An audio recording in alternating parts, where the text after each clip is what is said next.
Assalamualaikum warahmatullahi wabarakatuh. Bismillahirrahmanirrahim. Allahumma sholli ala sayyidina Muhammadin wa ala alihi wa sahbihi ajma'in, amma ba'du. Ja'alana wa iyyakum min ahlil khairi was sa'ada fid din wa dunya wal akhirah.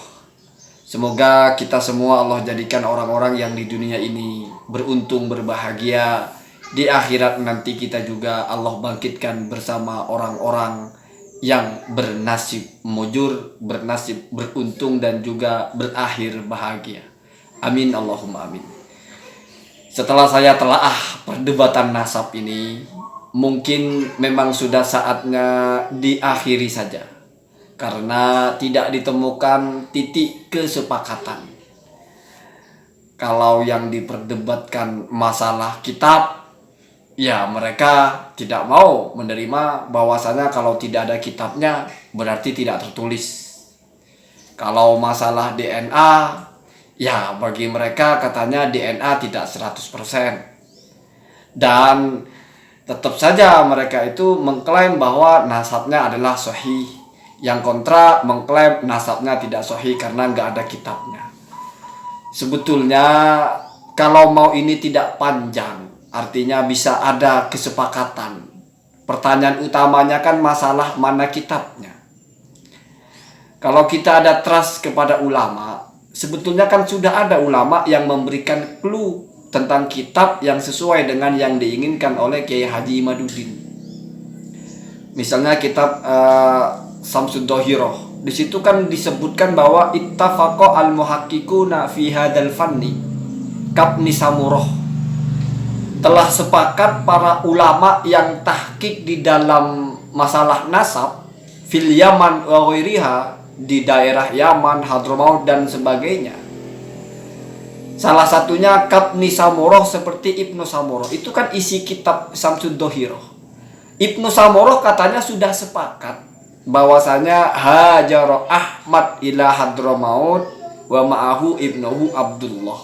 Bahwa ada peristiwa Imam Ahmad al-Muhajir itu hijrah ke Hadramaut bersama putranya Abdullah. Artinya ada putranya Abdullah itu disepakati oleh ulama-ulama ahli nasab, bahkan sejak dari Ibnu Samuroh. Ibnu Samuroh itu lahirnya tahun 530-an, wafatnya tahun 580-an. Artinya abad ke-6. Kalau seandainya itu terbukti, maka berarti anaknya dari Ahmad al-Muhajir itu memang ada yang namanya Abdullah, bukan hanya 3 seperti dalam kitab Asy-Syajarah al-Mubarakah, Ahmad, Husain dan Ali. Kenapa? Karena Ibnu Samuroh menyebut ada tambahannya yaitu Abdullah. Cuma Samsud Dohiroh juga tidak menyebut di kitab apa Ibnu Samuroh itu menulis ada putra Ahmad al-Muhajir bernama Abdullah dan ada cerita Ahmad al-Muhajir hijrah ke Hadramaut. Kalau membaca di kitabnya Ibnu Samuroh yang paling populer, misalnya Tabaqatul Fuqaha'il Yaman, merilis ulama-ulama Yaman pertingkatan dari mulai sahabat bahkan tabi'in, tabi'ut tabi'in. Ya disayangkan sekali satu pun tidak pernah menyebut ada ulama yang dari marga Ba'alawi. Boro-boro menyebut Abdullah enggak, menyebut Ahmad al-Muhajir enggak, menyebut Alwi apalagi ke bawah satu pun, Al-Faqih al-Muqaddam, Sohibul Mirbat atau Kholi Qasam dan sebagainya, satu pun tidak ada yang disebut. Jadi ketika ada tarjamah atau penjelasan tentang Faqih al-Muqaddam ini ulama fikih dari kalangan Ba'alawi yang sudah hampir mujtahid atau bahkan mujtahid, tetapi di kitab dokumentasi ulama-ulama fikih Hadramaut, Ibnu Samuroh malah tidak menyebut satupun dari orang-orang ini. Wallahu a'lam, mungkin Ibnu Samuroh punya kitab yang lain, nah cari. Cari. Jadi kalau mau ini selesai, jangan ditarik-tarik ke bagian lain. Kan pertanyaannya masalah kitab, ya sudah fokus di kitab itu. Tapi jangan juga jawabannya tidak standar. Yang kita minta kitab abad ke-5, abad ke-6, dikasihnya abad ke-8. Al-Jundi misalnya, ya berarti kan tidak standar, tidak sesuai dengan yang diminta. Ya tetap menjadi polemik. Atau misalnya kita percaya kepada Murtado Az-Zabidi. Murtado Az-Zabidi mengatakan bahwasanya wa qala Syekh Syaraf Al-Ubaidili. Ini sudah sering saya bicarakan. Ini clue-nya kalau mau melawan dari jalur perkitabannya. Nggak usah kita bicara DNA dulu, bicara perkitabannya dulu. Kata Al-Murtadhu Az-Zabidi itu, Al-Ubaidili memang sudah menyebut juga bahwa Ahmad Al-Muhajir itu hijrah wa ma'ahu waladuhu Abdullah, bersama anaknya yang bernama Abdullah. Nah, pertanyaannya di mana Al-Ubaidili menyebut ada putra Ahmad bernama Abdullah, sementara dalam kitabnya Tahdhibul Ansab Al-Ubaidili cuma menyebut satu putra dari Ahmad, yaitu yang bernama Muhammad. Itu cari. Memang Al-Murtadhu Az-Zabidi nggak menyebut nama kitabnya, tapi dalam takliknya kitab Tarikh Madinati Hadramaut atau Tarikh Hadramaut ya, di situ disebut dalam kitabnya, yaitu kitab Al-Intisar di Bani Fatimah Al-Abrar. Apakah kitab Al-Intisar di Bani Fatimah Al-Abrar itu ada? Ada. Kenapa ada? Karena murid langsung, ini sudah pernah saya bahas semua, ini sudah rangkuman ya. Karena murid langsungnya Al-Ubaidili, yaitu Al-Umari, itu mengatakan ru'aitu bi khuttihi, ya.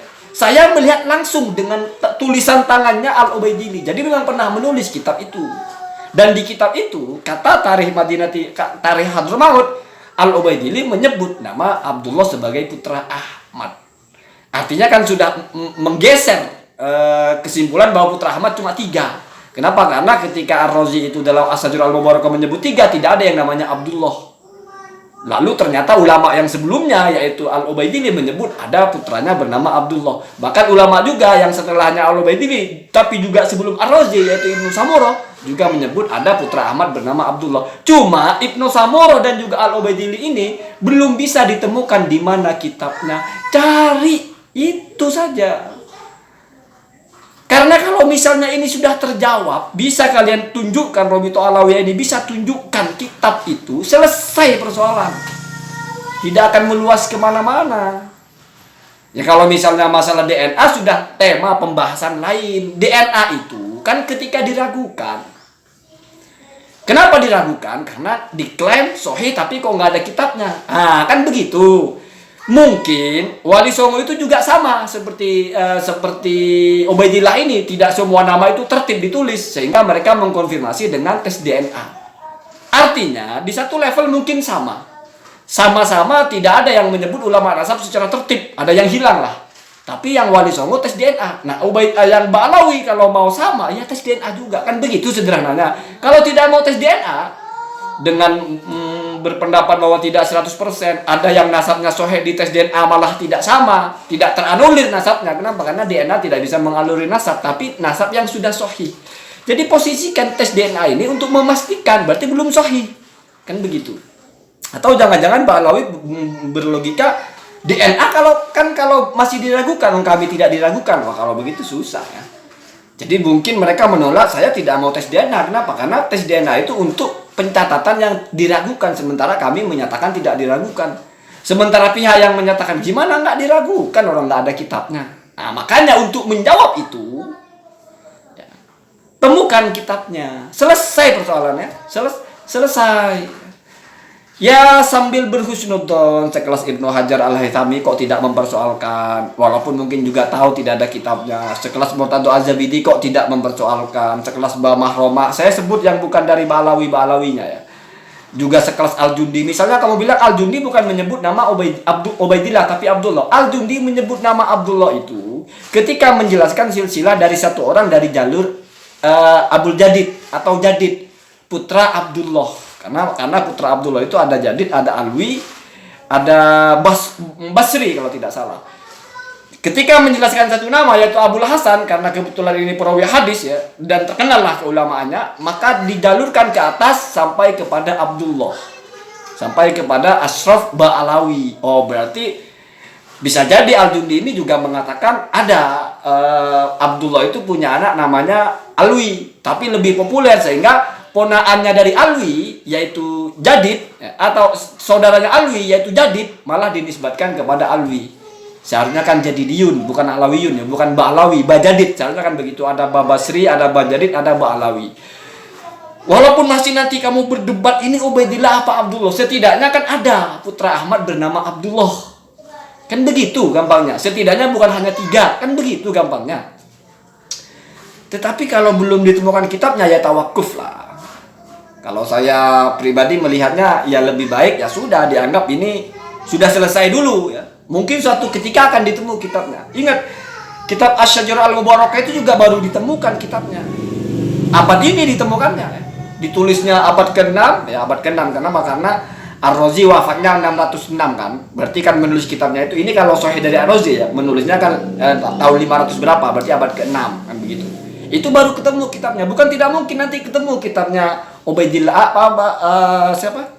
Al-Ubaidili itu ya.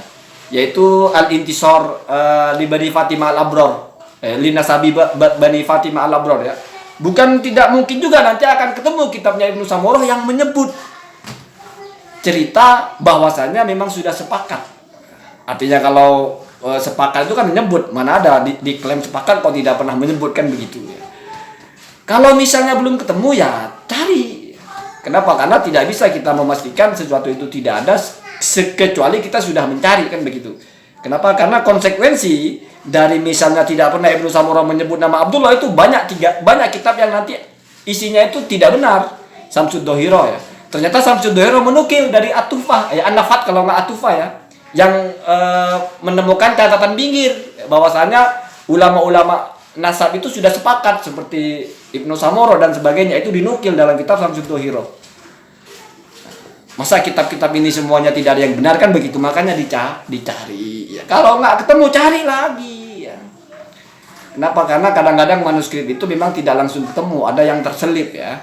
Allahumma dina ada sabil. Nah, bagi kita semua yang nggak ada urusan dengan nasab, ya tidak setuju dengan sikap seorang Habib yang keliru, ya kita memang tidak perlu setuju kalau keliru. Kenapa? Karena mau Habib asli, mau Habib tidak asli, yang namanya keliru ya keliru. Apalagi tidak asli. Asli pun kalau keliru ya keliru. Ya. Apalagi masih diragukan, sudah diyakini, kalaupun salah ya salah. Terus kalau misalnya benar-benar Habib, apa tidak mungkin melakukan kesalahan? Enggak, secara ilmiah itu Ibnu Hajar sudah menjelaskan teorinya al-aqu la yuhrimu al-miros.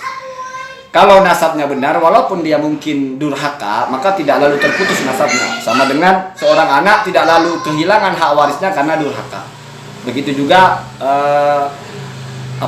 yang asyarafu la yalzimu minhu adamul fiski. Nasab yang mulia tidak lalu otomatis tidak mungkin ada kefasikan. Jadi masih mungkin saja. Ini kalau kita bicara sudah tidak dipersoalkan ya keabsahannya. Jadi sudah sah. Allahumma dina ada sabil. Assalamualaikum warahmatullahi wabarakatuh.